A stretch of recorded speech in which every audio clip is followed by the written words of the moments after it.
The parade ground was silent in the way only military silence exists, heavy, watchful, and unforgiving. The gravel yard stretched wide under a pale morning sky, boots aligned with mechanical precision. Every recruit stood rigid, eyes forward, lungs burning from the last command they'd been ordered not to recover from yet. She stood in the third row. Recruit Elena Ward, 24, lean, unremarkable to anyone who didn't know what to look for. Her uniform fit perfectly, creases razor sharp, boots polished to regulation shine. Sweat traced a line down her spine, but her posture never shifted. Pain, discomfort, fatigue, those were luxuries she'd learned to ignore long before this base ever learned her name. The drill instructor paced in front of the formation like a predator, deciding which animal would fall behind. Staff Sergeant Harlan was known for many things: volume, cruelty, and an almost religious belief that fear built soldiers faster than discipline ever could. He stopped suddenly, boots crunching the gravel, head snapping toward Elena. "You," he barked. "Recruit Ward." "Yes, Staff Sergeant." Her voice rang clear. Harlan's eyes narrowed. "You think you're special?" "No, Staff Sergeant." A pause. The wrong pause, the kind that told everyone watching that this wasn't about training anymore. "I said eyes forward." Harlan snapped. "They are forward, Staff Sergeant." A ripple passed through the ranks. Not movement, but tension. Everyone saw it. Her eyes hadn't shifted. Her chin hadn't lifted. She had answered correctly. Harlan stepped closer. "Too close. You questioning me?" He growled. "No, Staff Sergeant." He circled her slowly, like a shark sensing blood. "Funny thing about you, Ward, you don't flinch. Not when you're screamed at, not when you're singled out. Makes me wonder what you're hiding." Silence. The sun climbed higher. Somewhere far off, a flag snapped in the wind. "Drop," he ordered suddenly. Without hesitation, Elena dropped to the gravel, hands planting, body straight, eyes still forward. Push-up position, perfect form, stay. She stayed. Seconds passed, then minutes. Gravel bit into her palms, sweat dripped from her nose, her arms trembled, but only just enough to show she was human. Harlan crouched in front of her. "Look at me," he said quietly. That command wasn't part of protocol. Everyone knew it. Elena didn't move. I said, "Look at me." Still nothing. Something in Harlan snapped. The strike came fast and loud. A back. Hand across her face, a sound cracking through the formation like a gunshot. Elena hit the ground hard, shoulder rolling instinctively, breath driven from her lungs. Dust exploded around her. Gasps rippled through the ranks before discipline forced them back into silence. For half a second, the world froze. Then Elena pushed herself up onto one elbow. Her cheek was already swelling. A thin line of blood traced from the corner of her mouth. But her eyes, steady, alert, control, lifted to meet Harlan's, not defiant. Measured, that look should have stopped him. It didn't. "What did I tell you about looking at me?" he roared, stepping toward her again. Before he could say another word, a voice cut across the yard. "That's enough." It wasn't shouted. It didn't need to be. Every head snapped toward the command building. 4 men walked out together. Colonels, full, bird insignia caught the sunlight like warning flares. Their pace was calm, synchronized, deliberate. Not hurried, not confused, certain. Harlan straightened instantly, color draining from his face. "Attention!" Someone shouted. The formation snapped to life, boots slamming, spines locking. Elena remained on the ground, exactly where she'd fallen. The lead colonel stopped a few feet from her. His gaze flicked to her injuries, then lifted slowly to Harlan. "Staff Sergeant," he said evenly. "Did you just strike a recruit during drill?" Harlan swallowed. "Corrective action, sir." The colonel didn't blink. "Corrective action," he repeated softly. Another colonel stepped forward, eyes sharp as glass. Interesting choice of correction. Behind them, the other 2 watched in silence, one with arms folded, the other with hands clasped behind his back. None of them looked surprised. That was the most terrifying part. The lead colonel turned slightly. Medic, a corpsman, was already running. As they knelt beside Elena, the colonel spoke again, this time loud enough for everyone to hear. This drill is suspended. The words hit harder than the slap ever could. Staff Sergeant Harlan, he continued, you are relieved, effective immediately. Harlan's mouth opened. No sound came out. Elena closed her eyes briefly as the medic checked her face. She already knew. This wasn't the end of something. It was the beginning. The parade ground had never felt so loud. Even after the colonel's arrival, after the medic's voice cut through the air and boots shuffled into uncertain stillness, a strange pressure hung over the formation, an invisible weight pressing against every chest. Recruits stared straight ahead, but no one was thinking about posture anymore. Everyone was thinking about what they had just seen. A drill instructor had crossed a line, and 4 colonels had appeared as if summoned by the strike itself. Elena Ward sat on the edge of the gravel as the medic finished checking her face. A cold pack was pressed gently against her cheek. Her jaw ached, her shoulder throbbed, but she kept her breathing steady. Control mattered. It always had. Any dizziness? The medic asked quietly. No. Elena replied, vision clear, yes. The medic nodded, impressed despite himself. You're tougher than you look. She didn't answer. Compliments were distractions. A few yards away, Staff Sergeant Harlan stood frozen, his career unraveling in real time. Sweat darkened his collar. His hands trembled, not from exertion, but from fear. He kept trying to speak, but every time he opened his mouth, the lead colonel's gaze shut it again. Escort him off the ground, the colonel ordered. 2 senior NCOs stepped forward. They didn't grab Harlan. They didn't need to. The authority in the moment stripped him of resistance. As they walked him away, heads in the formation remained locked forward, but everyone listened to his boots dragging against the gravel. Gone, just like that, the colonels regrouped near Elena. Their conversation was quiet, controlled, but intense. Names were exchanged, hers included. One of them glanced at her file on a tablet, eyebrows lifting almost imperceptibly. Recruit Ward, the lead colonel said finally. Yes, sir. You're going to medical for a full evaluation. Yes, sir. After that, you'll report to temporary holding. A murmur moved through the formation. Temporary holding wasn't punishment, but it wasn't routine either. Elena stood carefully, accepting help only because protocol demanded it. As she rose, her gaze flicked briefly across the ranks.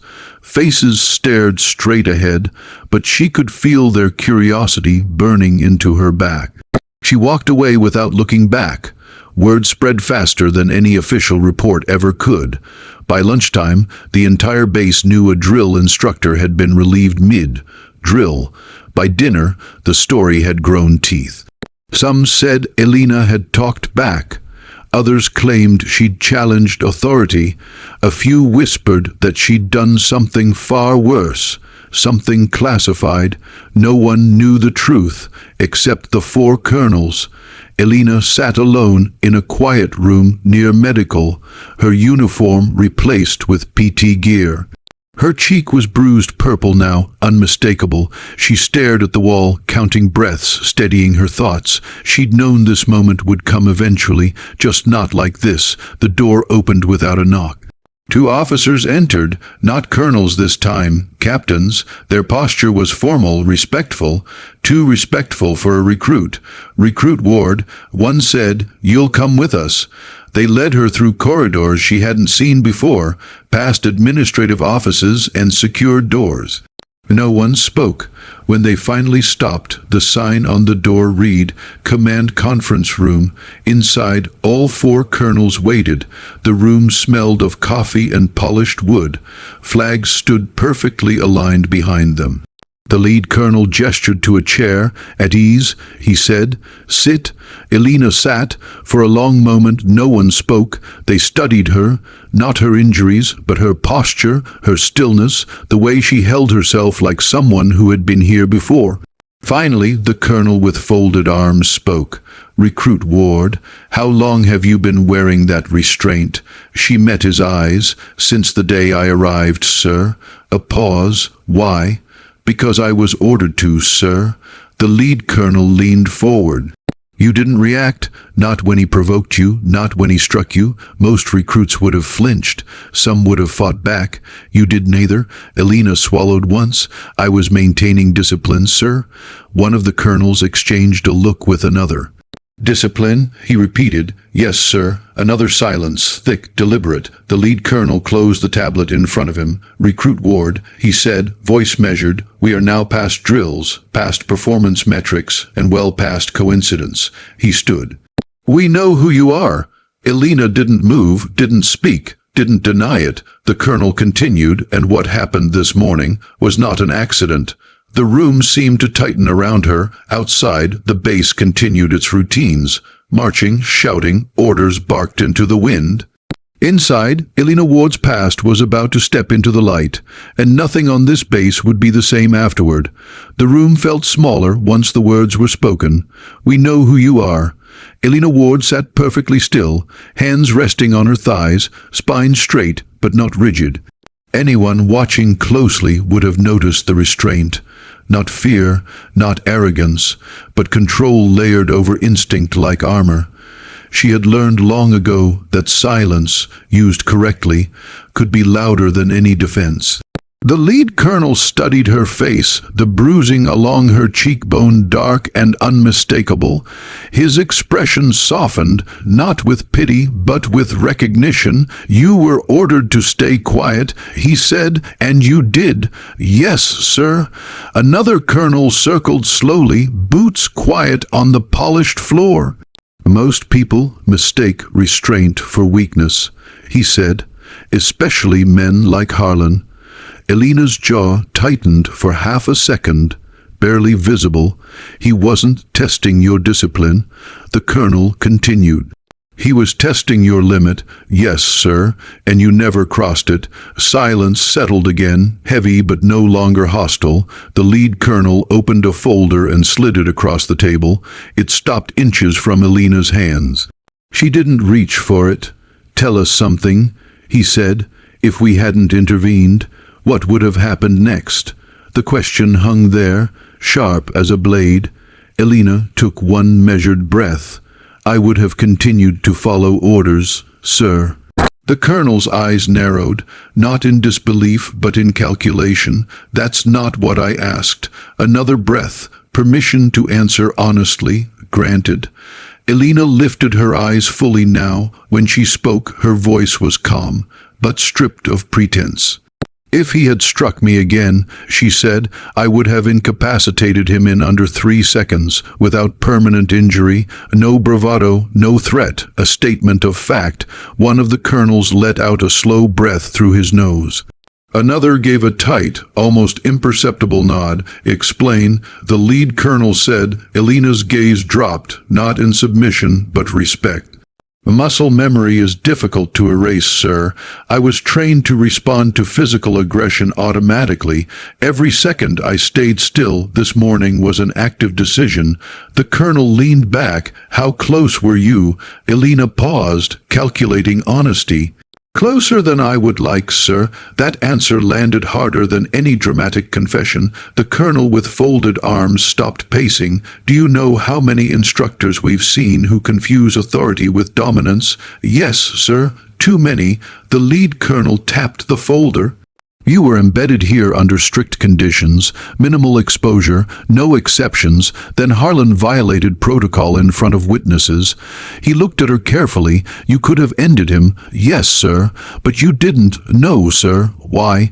Elena hesitated. "Just long enough to be human, because the mission wasn't complete." She said quietly, "That did it." The room changed, not abruptly, but decisively. This was no longer an inquiry. It was confirmation. The lead colonel stood and walked to the window, looking out at the parade ground where recruits were resuming drills, unaware of how close the morning had come to disaster. "You were placed here to observe," he said. "To assess, to endure." "Yes, sir. And today," another colonel added, "you proved why." Elena felt the weight lift slightly, not the burden of secrecy, but the danger of misinterpretation. The lead colonel turned back. "Harlan will face a full investigation. Assault, abuse of authority, failure to adhere to training doctrine." Elena said nothing, but understand this. He continued. "What he did exposed more than his own flaws." He paused. "It exposed you," that word echoed. "Your cover is compromised." The colonel said, not publicly, but internally. "Rumors spread faster than orders. We can't pretend this didn't happen." Elena nodded once. "I understand, sir. Good, because your role is about to change." Her eyes flicked up. "You will not return to standard training," he said, effective immediately. A flicker of surprise crossed her face, quickly mastered. "You'll be reassigned," another colonel said, "observed more closely, positioned differently. Some will resent it." The third added, "Others will test you." Elena met each of their gazes in turn. "They already are, sir." A hint of a smile touched one colonel's mouth. It vanished just as quickly. The lead colonel closed the folder without opening it. "One more question," he said. "When he struck you, why did you look at him that way?" Elena thought back to the moment, the dust, the pain, the rage she'd locked down. "Because I needed him to know," she said carefully, "that I was choosing restraint." The colonel nodded slowly. "That choice," he said, "is why you're still here." He straightened. "Get some rest, Recruit Ward. Tomorrow, everything changes." As she stood and saluted, Elena felt it. The shift she'd been avoiding since the day she arrived. The quiet phase was over. The restraint was ending. And the people who thought they had broken her were about to learn the difference between a recruit and a weapon on safety.